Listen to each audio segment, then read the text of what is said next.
Something that really bothers me about Alex Jones is with what ease he can blatantly lie and exploit a person in a situation, all for personal gain, just so his point of view can be more believable.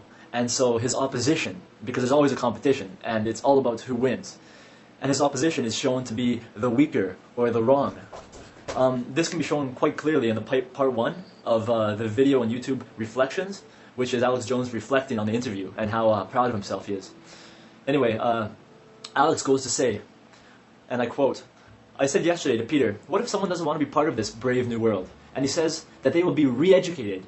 And he repeats, re-educated, eradicated. And he tries to show exactly how Orwellian this whole Venus project really is. When it's so obvious for anybody that paid attention to the interview, they would understand that Alex and Peter were talking about how the transition of this Venus project type world would come about. And Peter wanted to explain that it would not be an easy feat at all. It would take much time and effort. And he began to give the example of, let's say a person was frozen in the present time and thought out in a future where the Venus project was in full effect. This person would bring all his prior environmental and social influences and his conditions, and he would basically be completely unadjusted in a society where there's no money and free energy and no greed and a lot more connectedness to nature and to each other as human beings. He would be completely unadjusted, and Peter goes to say that this person would find it very difficult psychologically and physically to live in this type of world. It'd be such a shock, and either suicide would be contemplated, or else he would need to undergo serious help and therapy. And he used the word conditioning, because basically people have to be conditioned into understanding a different way of life if they're not allowed to make the slow transition, which would normally be expected if you weren't frozen in time. But Alex Jones decided to skip that part of the conversation and just go straight towards the "you will be conditioned and re-educated" type style. Anyway, it's totally exploiting and taking out of context what was said by Peter.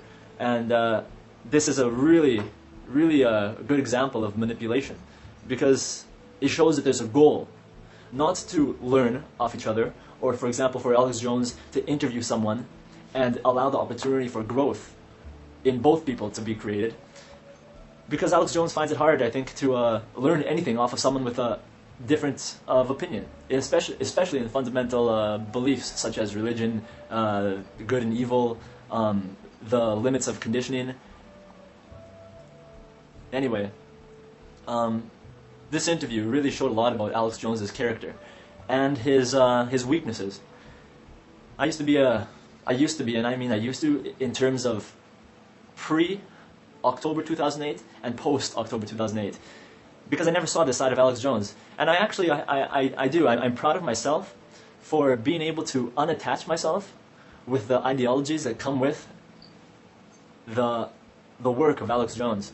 He creates a type of reality that really is speculative in terms of where we're going as a people and what kind of opportunities do actually exist in which our society can progress.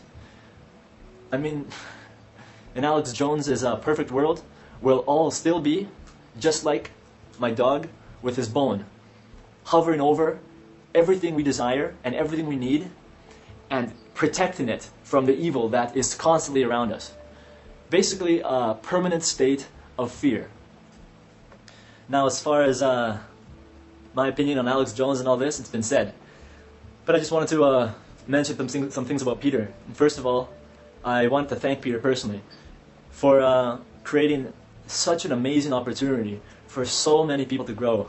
And it's really obvious how much influence it's going to have on waking up the masses. I mean, I don't think there's ever been a documentary made that really creates an environment for the mass to connect to. And there's always been documentaries, you know, there's always been very enlightening books. But sad but true, a lot of people don't read books. And when I hear people's opinions on books, sometimes I can almost become nauseated, because they're really an untapped resource. But lo and behold, Zeitgeist comes out, and it creates the opportunity for all the illiterates to connect with something, to connect with a deeper truth. And not only that, but a book can only do so much. A book doesn't have a soundtrack, and music, we have understood, has a huge significance and influence on a person's emotions and absorption of information, as well as images. I mean, we know that a picture tells 1,000 words. Well, what about a 2-hour video? I mean, there's a reason why this documentary has really been absorbed to the extent it has by people, and I just wanted to say, Peter, you've done an amazing job, and you've really used the internet and technology to their full potential with the creation of Zeitgeist, which is obviously our main tool for uniting humanity. Humanity's journey to an elevated consciousness is inevitable. I want to say to Truth Jockey that I totally enjoyed your review, and I would love to hear you stick it to Alex Jones on Christianity, especially if it took place on his live radio show. Also, I enjoyed Elegant Prop's review as well. And by the way, I have another idea for a solution of my own. During the transition that our current failing system will need to fully absorb the Venus Project, it's safe to say that the system will fight back with everything it's got. And we're going to have to give it to the man. What they say is true, you know.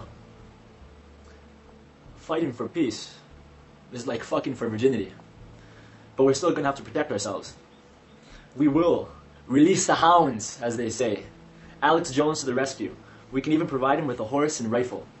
But in all seriousness, we know he would do a damn good job in protecting the people during the transition period to the Venus Project. I guess the only way we could possibly get him on board is to help him and hope he will see his own faith-based conditioned belief systems. He is the ultimate watchdog, but it's true, even some of the most tamed and loved pit bulls will bite because of their nature. That's why we truly have to listen to our hearts when understanding our own perception of life. Because first-hand experience is the only truth we can ever know. I guess the first step is just for us to learn how to become the ultimate observers of ourselves.